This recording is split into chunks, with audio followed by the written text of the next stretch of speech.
In terms of the media reports on our workplace class action report, Trend 4 was one of the areas that the media focused on. I know, Braden, you and your colleagues thought that this was a very significant marker of class action litigation in 2018 in terms of the value of settlements falling through the proverbial floor by the tune of $1.4 billion.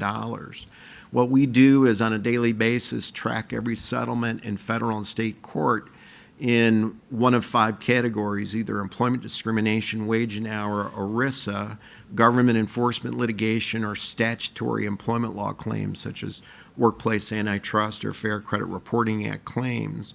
And we add up the top 10 largest settlements in each of those areas. And last year that totaled the $1.32 billion and was the largest drop from year to year we've ever seen in 15 years.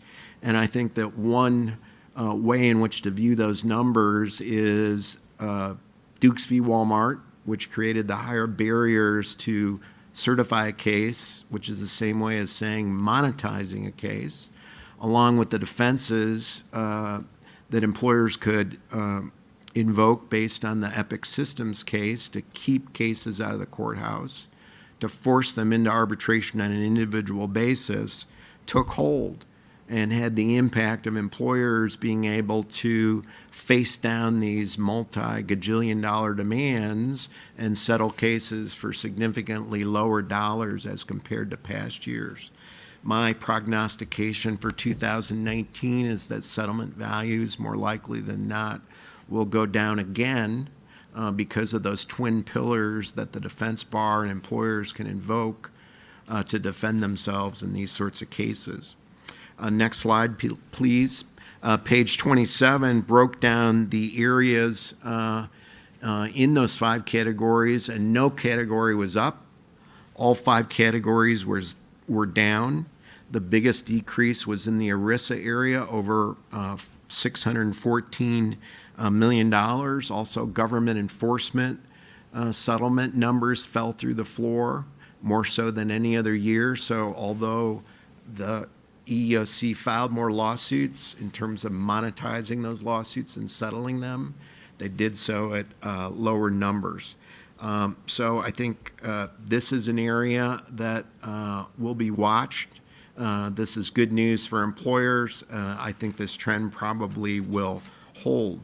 The last slide I wanted to share was on page 28 with wage and hour settlements, and you'll see a pretty significant second year of a decline from a high near $700 million down to about $250 million.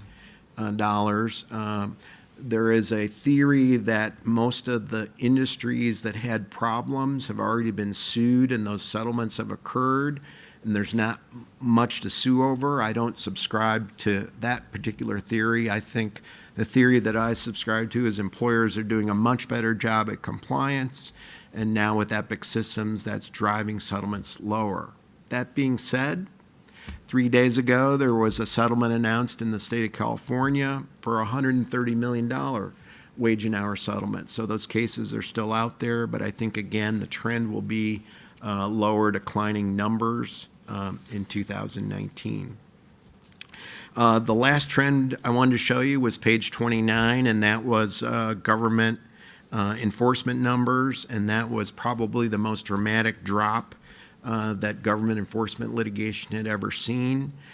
It's not much lower that it can go, but I think there's a good chance in 2019 that number dips below $100 million and gets back to historically lower numbers.